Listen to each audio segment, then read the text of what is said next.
if you watched my last video, you know that I am sick with a cold. I am home from work today. It is Tuesday. My last video was filmed on Sunday.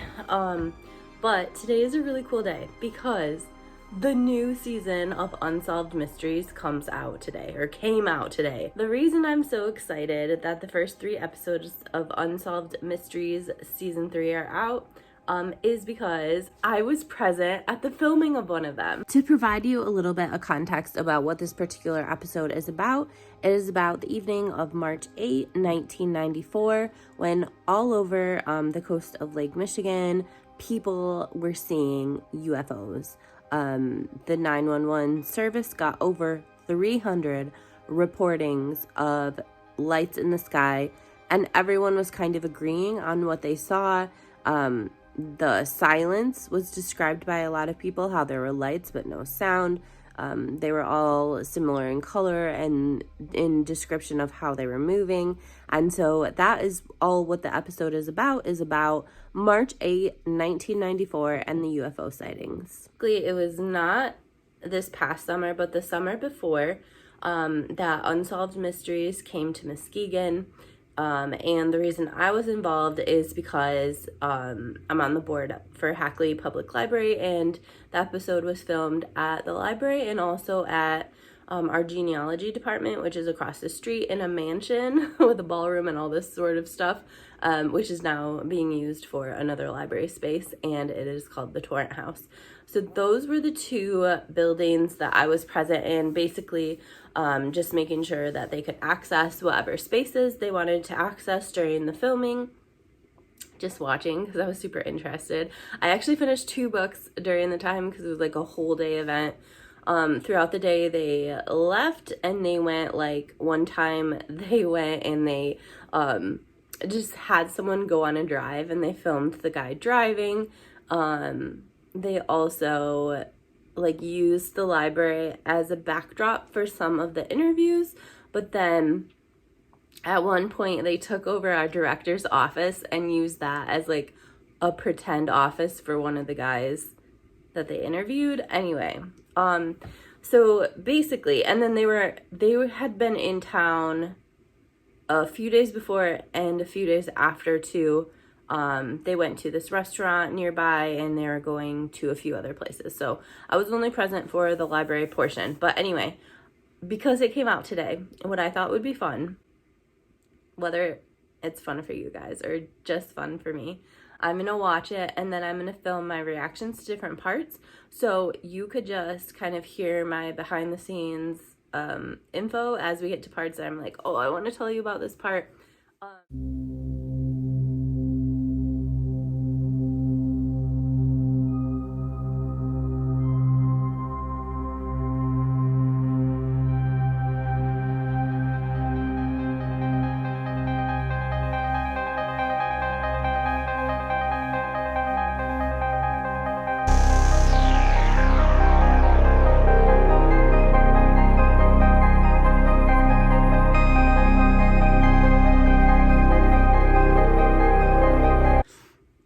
Okay, I am stopping at 1 minute and 2 seconds in.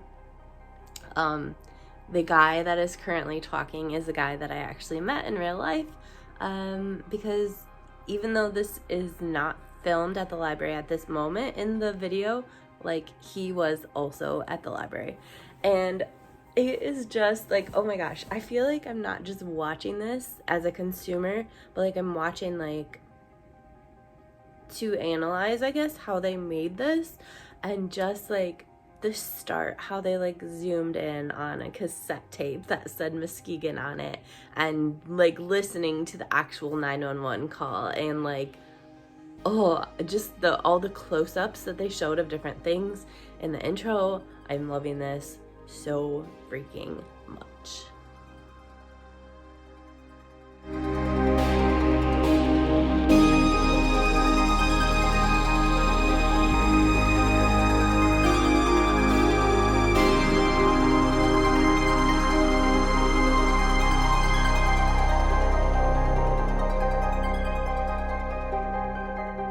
Okay, there's an option to skip the intro.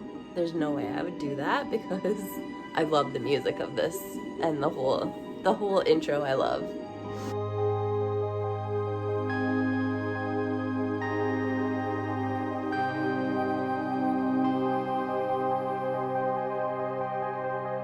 Okay, so I am at 2 minutes and 30 seconds.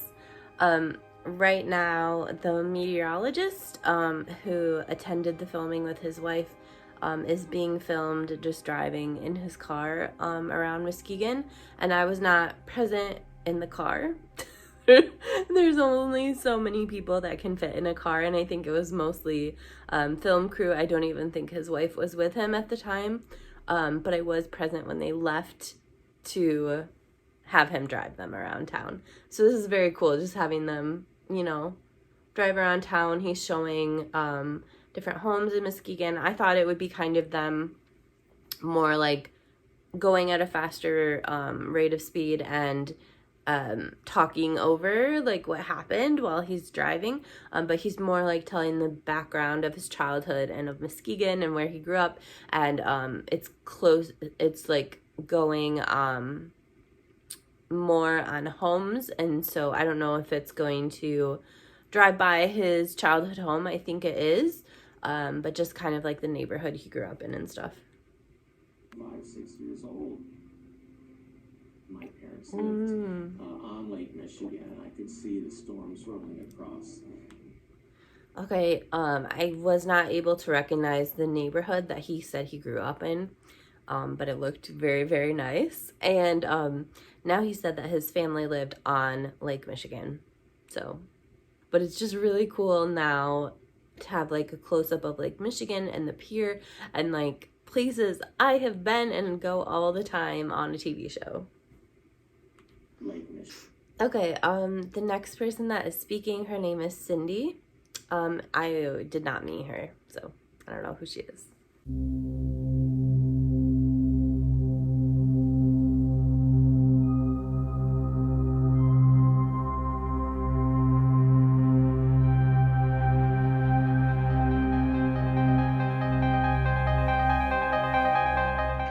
Okay, one thing that I want to say is the people on this show, they come in dressing, I don't know if they were told to dress a certain way, but they come in basically as themselves. There's not really any like hair or makeup per se, but my favorite person in the whole filming, I forgot her name, I'm gonna have to watch the credits or look it up. It was a unique name, like Pippa or like something like that, was the hair and makeup person, which I know I said there's no hair and makeup, but like she did have a makeup kit with her, and she was like kind of like making sure that people looked their best in the natural way that they came in. So she didn't necessarily like apply makeup, but she would like fix their hair. She might like powder them slightly. So not like full on makeup, but she did just kind of like help them look nice. And she was so fun and so lovely, and it was just really interesting to hear about her life because basically like the show is based in California, obviously, as a lot of TV shows are, but because they travel so much for every single episode, like you don't really have to live in California to be part of the show. And so I was just kind of asking her like, so like, do you live in California? Can you live wherever you want? And she actually didn't even like have a home at the time because she traveled so much. Like, why, you know, have an apartment or whatever. So I think that she said that she was actually thinking about getting an apartment soon, but it just wasn't necessary based on her job being all over all the time. And I just thought that was really interesting. Like, we have this standard way of the way that people live, and that's not always true for everyone. And I just think it's so interesting, like hearing about what people's jobs are like. The other job that I actually thought I would really like, and I also enjoyed chatting it up with this guy, although he did make a few mistakes, was the person that was in charge of like getting the space ready. And I have a cold, I have brain fog, I don't remember what it was called, but basically, like, he, like, kind of like set design or something like that, where he would make sure that the space looked the way they wanted it to look. So, like, at the library, there were some shelves. He, like, moved, like, books onto shelves that are not normally used for bookshelves and stuff like that to kind of make the scene look some kind of way. And then he was also responsible for putting everything back the way he found it, so it looked like they had never been there. Which, at the library, you know, there's books coming into the library and books leaving the library because people have put holds on books and the libraries share the books. And so he actually took some books that were on their way out to different libraries to use as the backdrop, because they were right there. They were in bags ready to be picked up. But then he didn't put them in the right bags. So we're like, hang on, stop. We will sort these. Thank you so much. Like, they can't just be willy-nilly put back and mixed up. So anyway, yeah, I'm gonna keep watching. I said, Edna, I think there's a UFO in my backyard. Edna, I think there's a UFO in my backyard. Oh my gosh. We're in a straight line. Okay, you guys, this is weird, but I just restarted the episode because, even though I was only 10 minutes in, because I wanted to eat some food and I wanted to just, like, soak it up again without filming myself talking about it, I guess. Anyway, so I watched, like, the actual names of the people during the, opening credits. And the director, Gabe, I remember him. And oh my gosh, we had a really good conversation about the TV show Dark and how much we both love it and how well done it is. Like, it is such a well done, deeply thought about, excellently carried out TV show.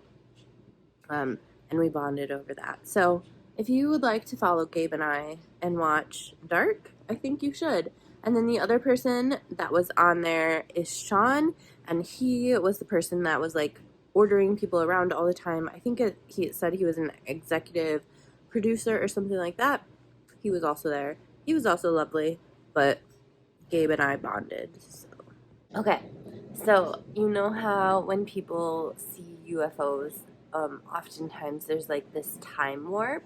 And I feel like this episode is giving me, like, a time warp feeling because I'm literally 10 minutes in.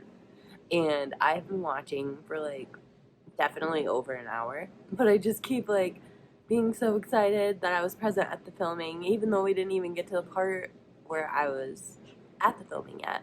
Although that one guy I did meet. And I met his wife. And she was lovely, too.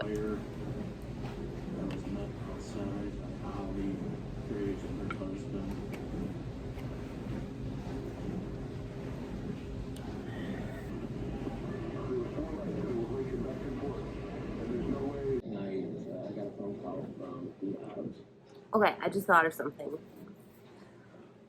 So, I'm at the part where they are talking to, like, an Ottawa County police officer, and they're talking about 911 dispatch and blah blah blah. And, like, I know I said this is taking, like, so long for me to watch this, but I'm gonna scooch it back a little bit because they're, like, interviewing the retired I don't know, sergeant, lieutenant, I don't know what he was, the retired police officer. And, like, I'm wondering where they're interviewing him, because I am not going to lie, I think I'm going to have to find the picture on Instagram or on Facebook and post it, but I was present at the filming of the library thing. You guys know that because I keep talking about that. Literally, I show up for work at the next day at Ottawa County, and the room right next to the office where I was working, this was during the summer, and I was working at Ottawa County at the Parks and Rec office. The whole conference room was all covered, and like, no one was supposed to go in there or whatever because they were filming something. Like, first of all, I was like, I wonder what they're filming. I wonder if they're filming something there. Like, I was freaking out the whole day because, like, I knew what I had just saw the day before, and I knew that they were still in town, and it was just very ironic that the room right next to where I work was all, like, sealed off. Like, the windows on the side of the office door and all that were just, like, covered, I think, in a, like, black trash bag or something. So I'm wondering if I did see it being filmed.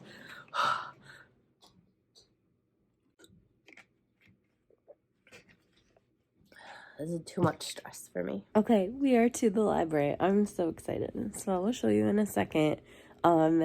This particular episode is filmed in the basement of the library, or this specific interview, I'll say, is in the basement of the library. You'll see there's books on the shelves. No, that's not what goes there. There are normally pictures of people, like, every year there's like some award. I don't even know what it is, but it's like an influential person in the community that wins an award, and there is, like, basically their picture and some info about them that are always on these shelves. And they basically emptied these book bags, like I said, that were supposed to go to other libraries, and they filled the shelves with books and took the pictures down. But yeah, the books are not normally there. Okay, I'm at 23, I think 23:42 or something like that. Anyway, Mike is, like, typing on a computer. That is our library director's computer he's typing on. They had to, like, move stuff out of the way that, like, it was open on his computer so that this guy could, like, pretend to write stuff. So yeah, I'm curious what he's writing. Like, did he just think of random stuff that he wanted to type, or what? I am just curious. And also, obviously, computers didn't look like this in 1994. They're now interviewing this guy that is part of, what is it called, MUFON or something like that. Basically a group of civilians that are interested in finding out more about UFOs and just, like, researching them and stuff like that. And he was just saying that Michigan is one of the states that has more UFO sightings than any other state, which I thought was super interesting. Also, they have not mentioned it yet, but you know how there's, like, the Bermuda Triangle? There is something in Michigan, and gosh, what is it called? This case does correspond to, like, the area of that triangle. So we'll see if they end up mentioning it or not. And there were apparently over 300 witnesses to this one particular evening with UFO sightings. Over 300. The radar weather guy, he is featured in so much of it, and I did know that, I guess, thinking back on it, because he had been with the film crew, like, before, and he was still with them the next day after it was filmed in the library. So actually, the day after the library, they were going to Handsome Hobos, which is a restaurant. And so when you see him interviewing the woman, I think she was from Mufa or whatever, that took place at Handsome Hobo. It was a Monday, and they are closed on Monday, so it was perfect for them to use as a filming location. They are wrapping this up now. You can tell that the show is about to end. There's a blogger who is filmed and is not in this at all. Like, I would be livid if I was him. Obviously, you have to know that when you're filmed, they might end up cutting you. And obviously, I do understand why he was cut, because he is a blogger who's writing about it now. He was, like, a small child in 1994 and didn't find out about this until later. The upstairs of our library is the most beautiful. Like, that is the part that is just absolutely breathtaking. And they tend to blur out the background and focus on the person, but also I have not seen the upstairs of the library, and that is where, there were other filmings. There were other, whatever, stuff was filmed up there, and I'm just not seeing it. So, yeah. Anyway. Okay, producers, it says Christine and Courtney. I don't remember which one it was that I met, but one of them was like basically like the team mom. Like she was just taking care of everybody, and it was so sweet. And apparently that is like, you know, the whole job. Oh wait, maybe it was Corey. That sounds more familiar. Anyway, there was a woman that was like the mother of everybody. Okay, all these camera people, oh my gosh, they had so much strapped to them. They had this huge, like, I don't know, like rib cage sort of a thing they had to strap onto themselves, and then they put the camera on that just to allow them to carry it and not drop it and to keep it steady. It was absolutely insane. Poppy, that was her name. Remember I told you like the makeup sort of person had a name that was like something like Poppy? I don't remember what I ended up saying. I think I said like Pippa or something. She was the best. If you know Poppy Wanamaker in real life, oh my gosh, I love her so much. She made the entire day so fun. So instead of wardrobe coordinator, it should also say like fun maker. Oh my gosh, that was so fun to watch. Oh my gosh. The other thing that I thought I would say is that they were so nice, like the entire day. Like they're the kindest people. Like Unsolved Mysteries is a cool show. It's always interesting and all that stuff, but like I'm more interested in watching Unsolved Mysteries now because of the kindness and the wonderfulness of every single person that was involved with the filming and was at Hackley Public Library that day. They were so kind. They even shared their food with us and allowed us to have some of the meals that they brought in when they had break time. They were just so amazing, so amazing, so amazing, and I am super grateful to have been part of it. I think I'm gonna take a nap now, but I will include pictures and any filming stuff that I took from that day after this video, so you can see real life stuff from that day. But oh gosh, it was so fun to be involved in this, even though I just like help them out in super minor ways and basically watch them for hours on end.